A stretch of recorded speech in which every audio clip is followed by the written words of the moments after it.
Epektibo na sa June 6 ang aumento sa sahod ng mga manggagawa sa Ilocos Region matapos aprubahan ng National Wages and Productivity Commission. May live report si Russell Simorio. Russell? Si Jay, hindi maitago ang tuwa ng ilang manggagawa dahil aprobado na rin hanggang sa national level itong aumento sa sahod at malaking bagay ito sa mga minimum wage earner para makasabay din sila sa patuloy na pagtaas ng presyo ng mga pangunahing bilihin sa merkado.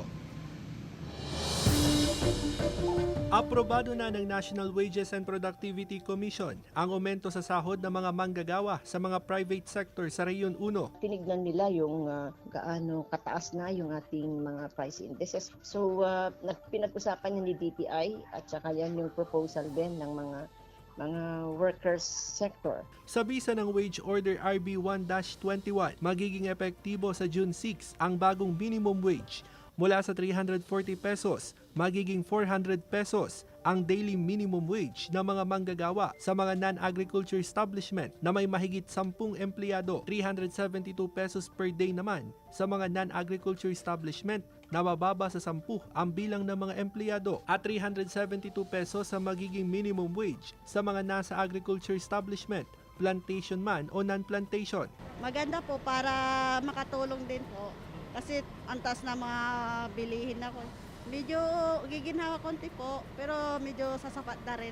Ilang taon nang namamasukan bilang janitress si Aling Rowena sa Dagupan City. 340 pesos ang arawan niyang sahod. Malaking bagay umano ang dagdag na sahod para makasabay sa mataas na presyo ng bilihin. Masaya, nadagdagan.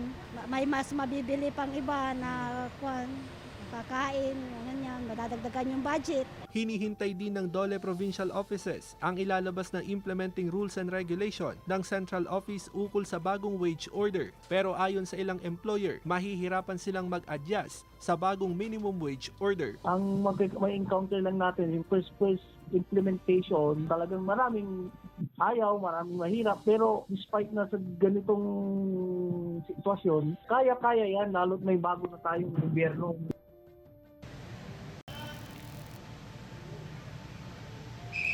Si Jay, inaasahan nga ng DOLE Provincial Offices na ilalabas din sa mga susunod na araw ng DOLE Central Office itong ang implementing rules and regulation sa bagong wage order na inaprobahan nga ng National Wages and Productivity Commission. Si Jay, kung susumahin, aabot sa 32 hanggang 60 pesos yung itinaas ng sahod ng mga manggagawa sa mga private sector. At sa mga naging pagpupulong ng mga nakaraang linggo, kung kailan pinag-usapan itong ang aumento sa sahod, nakasama dyan ng DTI, mga kawani ng DOLE, mga employers at mga labor groups, at dyan nga napag-usapan at tinalakay yung mga naging basihan sa pag-aproba sa minimum wage ng mga manggagawa. At kabilang nga dyan yung tinatawag na socio-economic condition ng mga rehiyon at yung patuloy din na pagtaas ng presyo ng mga pangunahing bilihin. Aminado rin ang DOLE na may mga maliliit na employers na maapektuhan nga nito nga bagong wage order, pero ayon sa DOLE ay maaari pa rin silang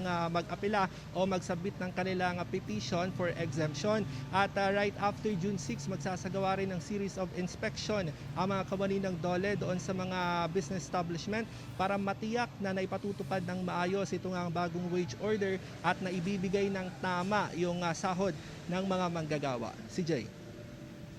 Sa June 6, buo na ba ang magkukuhang aumento sa sahod ng mga manggagawa? Ano pa ba ang nilalaman ng Wage Order RB 1-21, Russell?